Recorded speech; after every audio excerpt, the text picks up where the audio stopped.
Olá para você que nos acompanha pela Rádio Defensoria, eu sou Adriana Carla, nós estamos aqui para mais uma edição do nosso podcast Entrevistas DPE, como sempre trazendo muita informação. Eu já te convido a fazer parte do nosso bate-papo, porque hoje Defensora explica a decisão do STF sobre descriminalização do porte de maconha. Tudo isso você vai ficar muito informado aqui no nosso podcast Entrevistas DPE. E hoje eu estou aqui com a defensora Ana Elise Fenol Amaral, que vai estar passando todas as informações para a gente. Doutora, seja muito bem-vindo ao Entrevistas DPE. Muito obrigada, estou muito feliz de participar desse podcast aqui com você. O prazer é todo nosso em recebê-la, em você ter disponibilizado parte do seu tempo para estar aqui com a gente, passando informações, né? Então, doutora, para começo de conversa, o julgamento do STF, né, se arrastou aí por 9 anos e veio aí para responder a um problema real. Usuários sendo tratados como criminosos na prática. O que muda imediatamente aí para a população após essa decisão? Então, o Supremo, em junho do ano passado, né, no julgamento do recurso extraordinário número 635659, tomou a decisão, e é uma decisão que ela é vinculante, ou seja, todos os tribunais devem respeitar essa decisão. Então, a partir desse momento, se descriminalizou o porte de maconha para uso pessoal. Mas é importante que fique claro que é o uso de maconha, não outras drogas, e estabelecer um critério objetivo de uma quantidade de até 40 gramas ou 6 plantas fêmeas. E é uma presunção relativa, ou seja, se a pessoa for pega numa situação com menos de 40 gramas, mas com outros indícios de que não era para uso próprio, sim traficância, continua sendo crime, ela pode ser presa e responder criminalmente por isso. Embora descriminalize aí o porte, né, para uso pessoal, a decisão ela não legaliza o consumo, né? E como é que explica de forma simples ao cidadão essa diferença entre descriminalizar e legalizar? O uso de maconha continua sendo um ato ilícito, né? Ele não tem mais, não é mais um crime. Então, se a pessoa for pega numa situação com menos de 40 gramas, numa situação que indique que seja para uso pessoal, essa droga vai ser retirada, né? Vai ser jogada fora e ela vai responder por um ilícito administrativo. Mas ela não vai ter, por exemplo, reincidência na folha de antecedentes criminais, não vai ser considerado reincidente, não vai gerar maus antecedentes, mas continua sendo um ato ilícito, ou seja, não é que tenha sido permitido o uso da droga, né? Continua sendo um ato ilícito, né? Mas um ilícito administrativo, tem consequências administrativas, mas não tem mais consequências criminais. Ou seja, vai ter ali suas discriminações, saber o porquê, o do que em questão em relação à quantidade, Sim. né? A definição dos 40 gramas, né, que busca aí trazer a segurança jurídica, mas na visão da defensoria, essa quantia, ela é o suficiente para diminuir aí interpretações arbitrárias, né, das polícias e também do judiciário? Sim, eu entendo que sim, porque principalmente nos casos em que eu atuo e de usuários de droga, a quantia é muito pouca, né? Ainda mais nos nossos assistidos, né, aqui da defensoria, que são pessoas que não têm condições. Então, a quantidade de droga que geralmente é apreendida nessas situações de uso, né, de pessoas dependentes químicas, é uma quantia baixa, sim, é muito inferior até a esse patamar estabelecido pelo Supremo. Em se tratando aí dos presidiários, né? Antes da decisão, os usuários eles respondiam aí a inquéritos, né, a audiências e até tinham também antecedentes criminais. Como é que a substituição, né, por sanções administrativas deve impactar aí a vida dessas pessoas? Antes da decisão do Supremo, havia ainda uma divergência no STJ com relação às consequências, né? Se geraria reincidência, se não geraria, ou seja, era considerado crime, mas as consequências do uso, né? Que ainda tinha uma certa divergência no STJ, né? Mas a pessoa, numa situação dessas, né, de desclassificação para o artigo 28, ela tinha já algumas consequências, né? Que ela já cumpria essas sanções administrativas.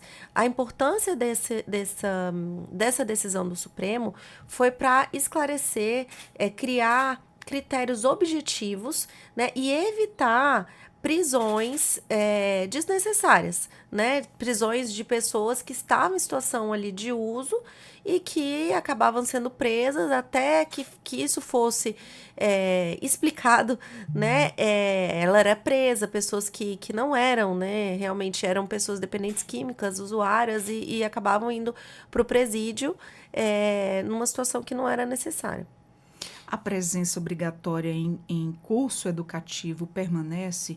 E como é que a defensoria avalia esse tipo de medida, né? Ela realmente educa ou apenas burocratiza?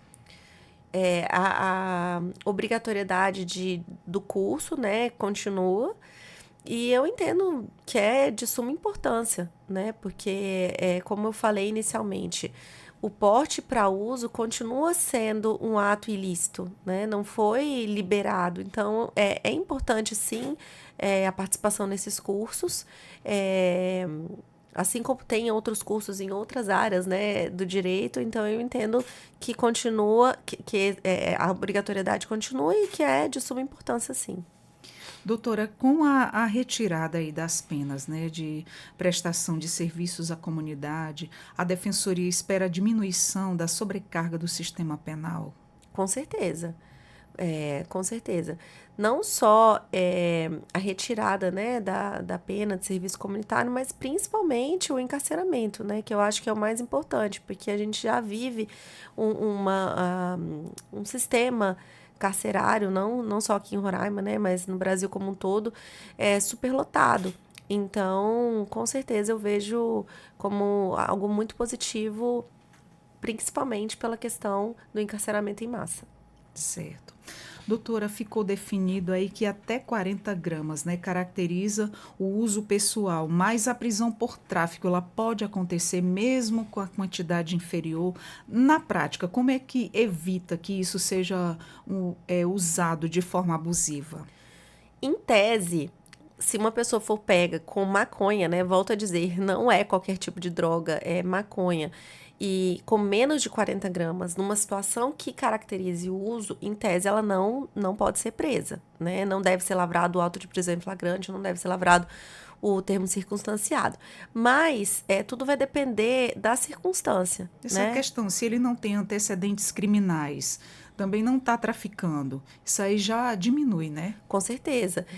O que eu digo das circunstâncias é, por exemplo, se a pessoa for pega com uma quantia pequena de maconha, mas ela tiver anotações que indiquem tráfico, se ela tiver, por exemplo, balança de precisão, outros elementos que indiquem que aquela quantia, aquela quantidade de droga não era para uso próprio e sim para fins de traficância, isso já autoriza a prisão, sim. Então, tudo vai depender das circunstâncias. Certo.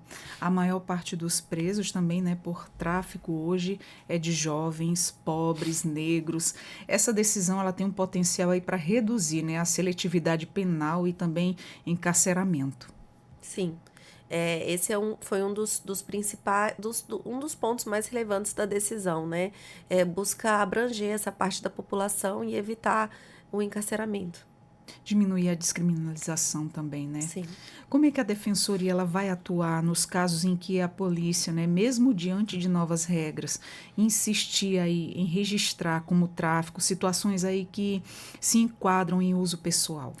Essa é a importância da audiência de custódia, né? Porque numa situação que a pessoa for presa for lavrado um auto de prisão em flagrante, ela vai ser encaminhada à audiência de custódia no prazo de 24 horas, porque isso é o que a lei prevê. E ali nessa situação, a gente, enquanto defensor, já vai poder analisar e pedir ali o relaxamento da prisão ou liberdade provisória, enfim, o que for cabível naquela situação, né? Então, um momento muito importante para a gente vai ser esse, caso a pessoa seja efetivamente presa. Certo. Doutor, o STF, ele manteve também, né, a possibilidade aí de abordagem policial e condução à delegacia. Como é que evita os abusos e garantir, né, que essa condução não se transforme aí numa prática de intimidação? Eu acho que isso só a prática vai dizer, né? As decisões judiciais, anulando prisões que não deveriam acontecer diante dessas circunstâncias. Eu acredito que isso, com o tempo, é, a polícia, né, vai acabar se adequando à decisão que o STF proferiu no ano passado.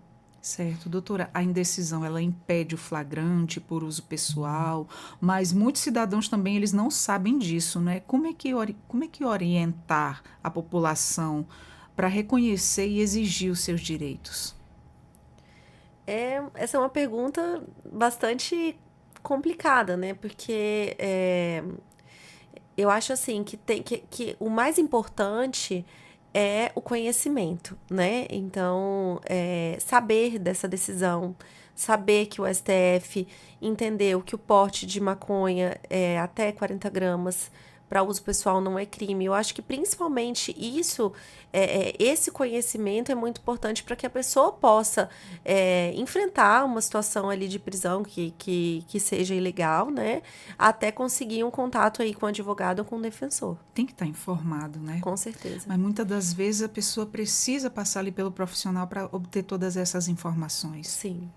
E o que o delegado passa a ter um papel fundamental, né? Apesar de registrar, diferenciar usuários aí de traficante, a defensoria, ela teme que a subjetividade continue influenciando aí essas decisões? Eu entendo que o fato do STF ter colocado critérios objetivos vai favorecer muito nesse reconhecimento aí da situação, se é para tráfico ou se é para uso, né? Como eu falei, essa presunção é relativa, mas esses critérios vão ajudar muito nessa identificação. O presidente do STF também ele afirmou, né, que a decisão ela pode retroagir para beneficiar condenados exclusivamente por porte e os caminhos, que caminhos a defensoria ela deve adotar, né, para revisar essas sentenças. A defensoria, identificando essas situações, né, vai entrar com os recursos cabíveis para poder modificar, né, eventuais condenações que tenham acontecido numa situação de uso de droga. Doutora Roraima, ela possui índices altos de encarceramento, né, por crimes relacionados aí às drogas. A decisão, ela tende a ter impacto direto no sistema prisional do Estado? Com certeza.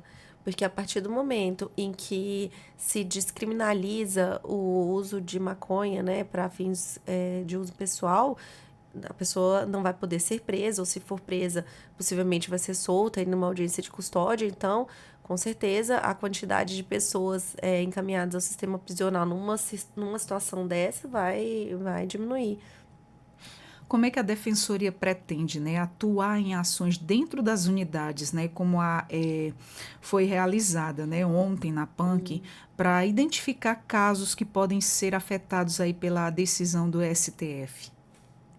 Os atendimentos às unidades prisionais são de extrema importância, né? Porque ali no contato com o nosso assistido, a gente consegue entender situações, porque se eles estão ali, né, após essa decisão, é porque não se presumiu que fossem usuários, né? Então, a gente conversando com eles vai poder entender melhor o que foi que aconteceu, né? A gente sempre tem um acesso ali aos processos, então a gente analisa conjuntamente para entender o que foi que aconteceu, para poder trabalhar nas estratégias processuais. Certo. A realidade das fronteiras também é uma das comunidades indígenas também em Roraima, ela traz particularidades, né? Como é que a decisão, ela dialoga com esse contexto? Eu vejo, sim, que de maneira geral, né, é a questão da descriminalização mesmo e o STF também busca, nessa decisão, que seja implementada políticas públicas para diminuir o consumo de drogas. Então, eu acredito que seja esse tratamento também através do executivo, de políticas públicas, para que se evite, para que se reduza, para que se identifique focos, né, importantes aí nessa questão do uso da droga. Doutora Ana, na atuação da segunda titular, né, é comum lidar com famílias impactadas pelo uso problemático de drogas. Essa mudança na lei, ela pode influenciar conflitos familiares ou medidas protetivas? É, não, eu entendo assim que seria em que sentido? Em que sentido se, de repente, ali o usuário, né? Uhum, Aquela problemática dentro da família de ter ali aquele usuário uhum. e ele gerar ali a violência, sendo a violência doméstica, sendo a violência ali contra os seus familiares. Isso pode impactar. Olha, eu entendo que não. Eu entendo claro, pode, né? A questão da dependência química é uma questão bastante Complicada, né? complicada, né? Que realmente impacta a família de maneira geral, mas existem outros mecanismos para que se evite, né? Eu acho que o encarceramento numa situação dessa só piora. Então, existem sim outras medidas que podem ser tomadas, até dependendo do caso, né, na violência doméstica, com medidas de afastamento, mas tratar um dependente químico com prisão, sendo que ele precisa de tratamento, né? Tratamento médico, porque a questão da dependência química é uma questão de saúde, né? Eu entendo que não é o caminho, o encarceramento. Os usuários de droga, né, muitas vezes eles sofrem essa estigmação dentro das próprias relações, né? A decisão, ela pode ajudar a reduzir esse estigma? Acredito que sim, porque a decisão mostra, né, que o uso da droga, a dependência química, não é um crime. Né? Realmente é um problema de saúde pública. Então, eu entendo que sim, que essa decisão ela vai ajudar nessa questão da estigmatização dessas pessoas dependentes químicas. Organismos internacionais, eles defendem que as drogas devem ser tratadas como questões de saúde, não de polícia. A decisão do STF, ele aproxima o Brasil dessa visão? Sim, sim, porque, como eu disse, né, nessas circunstâncias, né, que eu mencionei, não é mais considerado crime. Continua sendo um ato infracional, é um ato ilícito, não é algo que o Brasil seja favorável, digamos assim, não virou algo lícito, mas a partir do momento que se entende que é um ato ilícito, mas que não é crime e que se estimula é, se estimulam essas políticas públicas para realmente reduzir, tratar. Então, eu entendo que se aproxima, sim, do entendimento dos organismos internacionais. E com a mudança, espera-se uma redução do encarceramento, mas nada muda aí na cadeia de comércio ilegal, né? A descriminalização do usuário, ela é o suficiente ou o país precisava avançar em novas políticas? Ah, tem o próprio Supremo, né? A partir do momento que indica que sejam adotadas políticas públicas, né? Demonstra que a gente precisa realmente avançar em todos nesses aspectos, né? De tratamento de maneira geral, porque a droga continua, né, circulando. O que vai mudar é a forma de tratamento para aquelas pessoas que são usuárias dependentes químicas. Doutora, mesmo com a fixação dos 40 gramas, né, ainda há muitas dúvidas e também até a desinformação circulando. Qual é, hoje, a maior preocupação da Defensoria em relação à aplicação dessa prática, dessa decisão? A nossa preocupação realmente é de analisar o caso para evitar que como eu disse, é uma presunção relativa. Então, analisar nos casos em que a pessoa for pega com maconha e com menos de 40 gramas, mas ela for considerada traficante, a gente conseguir entender se realmente era uma situação ali que indicasse a venda de entorpecente ou se era para consumo próprio. Certo. A população ela costuma ter medo de mudanças, né, na lei envolvendo as drogas. Que mensagem a defensoria deixa para que o cidadão ele compreenda que não se trata aí de liberar a maconha? Eu acho que aqui deve ficar bastante claro é isso, né? Continua sendo um ato ilícito, né? O consumo de droga não foi liberado no Brasil. É um ato ilícito, né? Existem sanções administrativas para isso, mas não é mais considerado um crime e também deixar bastante claro que é uma presunção relativa. Então, vai depender muito da situação, da circunstância, né, que a pessoa for encontrada na posse de droga, né? Não é toda e qualquer situação que vai ser considerado para uso. E que é isso, o mais importante de tudo é que não foi liberado, não foi incentivado o uso de drogas. Realmente um ato ilícito, né? Mas que vai ter um tratamento diferenciado. Que estão vendo as situações para não pesar tanto para aquele que não tem um histórico, não tem antecedentes criminais, para aquele que não está traficando, para aquele que não tem toda aquela mercadoria que está ali traficando a balança, aquelas coisas ali que levam ele a fazer a traficar, né? Sim, a gente tem que ter... a gente trabalha muito, né, na área jurídica a questão da proporcionalidade e da razoabilidade, né? Então, tratar de uma maneira razoável aquela pessoa que não está numa situação de crime. Certo, doutora, muito obrigada pelos seus esclarecimentos, por ter tirado aí muitas dúvidas. Eu espero que essa nossa conversa chegue aí ao alcance de muita gente para deixar as pessoas bem informadas, né? E realmente entender que não é bem uma liberação e depende muito das ocasiões e também das circunstâncias. Sim, muito obrigada mais uma vez pelo convite, por estar aqui.